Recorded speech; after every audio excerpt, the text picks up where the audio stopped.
Hi everyone, welcome back to the Bong academy YouTube channel. আমি তোমাদের সৌমেন দা। তো তোমাদের এবারের যে আপকামিং নোটিফিকেশানগুলো আসতে চলেছে, WBP constable, KP constable, WBP SI, KP SI, এই যে নোটিফিকেশানগুলো আসতে চলেছে, তাছাড়াও কেপি ড্রাইভার, তারপরে তোমাদের আরও যে আবগারি দপ্তরের শূন্যপদগুলো আসতে চলেছে, তার পরীক্ষার প্যাটার্ন সম্পূর্ণরূপে চেঞ্জ হতে চলেছে। হ্যাঁ, তোমরা ঠিকই শুনেছো, সম্পূর্ণরূপে চেঞ্জ হয়ে যাবে। তোমাদের এর আগের যেভাবে পরীক্ষা দিয়েছো সব কিছু চেঞ্জ হয়ে যাবে। আমি তোমাদেরকে প্রমাণ সহকারে দেখাচ্ছি, পুরো ভিডিওটা দেখার চেষ্টা করবে। চ্যানেলে নতুন হলে অবশ্যই চ্যানেলটাকে সাবস্ক্রাইব করে পাশে থাকা বেল আইকনটাকে প্রেস করে দেবে। যখনই আমি নতুন ভিডিও আপলোড করবো তার নোটিফিকেশান পেতে অবশ্যই চ্যানেলটাকে সাবস্ক্রাইব করে দেবে।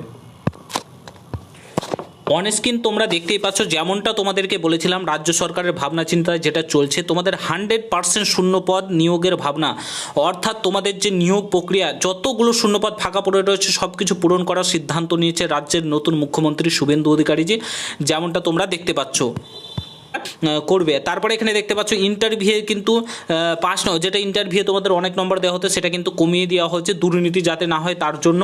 আরও অনেক চেঞ্জ হয়েছে। তারপরে অনলাইনে আবেদন করার জন্য তোমাদেরকে যে টাকাটা পেমেন্ট করতে হতো, সেই টাকাটা সম্পূর্ণ বিনামূল্যে তোমরা আবেদন করতে পারবে, কোনো রকম ফিস তোমাদেরকে লাগবে না এবার থেকে।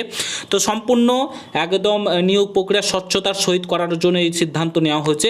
এবং তোমাদের WBP constable, KP constable, WBP SI, KP SI, KP driver, আবগারি, যতগুলো নোটিফিকেশান আসবে সব কিছুতেই কিন্তু তোমাদের পরিবর্তন তোমরা দেখতে পাবে। তোমাদের আগের মতো আর নিয়োগ প্রক্রিয়া কিন্তু হবে না, তোমাদের সিলেবাসেও পরিবর্তন হবে, সব কিছু পরিবর্তন হবে। এবং কবে নোটিফিকেশান আসবে, তোমরা এই জুন মাসটা পেরোতে দাও। জুন মাসটা পেরোতে দাও মিনস জুন মাসের প্রথম দিকে যে বাজেটটা পেরোতে দাও, তারপরে তোমাদের দেখবে ধারার ধারে এতগুলো নোটিফিকেশান তোমাদের জন্য অপেক্ষা করছে, যেগুলো তোমরা ভাবতেও পারবে না। ঠিক আছে, যারা পড়াশোনা করে এসেছো কিংবা এখনও শুরু করোনি, এগুলো দেখার পর আরও আশা করি তোমরা বাড়িতে বসে থাকবে না, পড়াশোনা শুরু করে দাও। তোমাদের প্রচুর নোটিফিকেশান কিন্তু আসতে চলেছে। এবং তোমাদের প্রায় বলে রাখি, পুলিশে প্রায় 20,000 থেকে 30,000 শূন্যপদের কাছাকাছি তোমাদের নোটিফিকেশান আসবে, সব মিলিয়ে আমি বলছি। ডাব্লিউবিপি কনস্টেবল, কেপি কনস্টেবল, তারপরে কেপি এসআই, ডাব্লিউবিপি এসআই, তারপরে তোমাদের আবগারি দপ্তর, এগুলো সব মিলিয়ে মোটামুটি 30,000 কাছাকাছি এই বছরই নোটিফিকেশান আসবে, এই বছর। তারপরে পরের বছর থেকে ধীরে ধীরে প্রত্যেক বছরই কিন্তু এবার নিয়োগ হবে।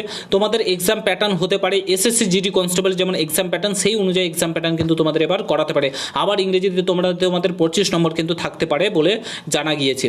তো প্রত্যেকে প্রস্তুতিতে জোর দাও। প্রত্যেকটা যে বিষয়ে তুমি কমজোর রয়েছো বর্তমানে, ঠিক আছে, সেই বিষয়ে বেশি করে জোর দাও। যে বিষয়ে একটু ভালো রয়েছো সেটাতে আরও বেশি করে জোর দাও। ঠিক আছে, তো প্রত্যেকটা বিষয়ে মেনটেন করে চলো, পড়াশোনা করো। সামনে অনেক নিয়োগ প্রক্রিয়া তোমাদের আসতে চলেছে, আর কোনো রকম কোনো আবেদন কিন্তু তোমাদের লাগবে না এবার থেকে। ঠিক আছে, তো তাছাড়াও অনেক কিছু আরও বলার ছিল, পরের ভিডিওতে বলবো। ভিডিওটা শেয়ার করবে, চ্যানেলে নতুন হলে অবশ্যই সাবস্ক্রাইব করে যাবে। দেখার জন্য কোনো ভিডিওতে। ভালো থেকো, সুস্থ থেকো, গুড বাই, জয় হিন্দ, বন্দে মাতরম।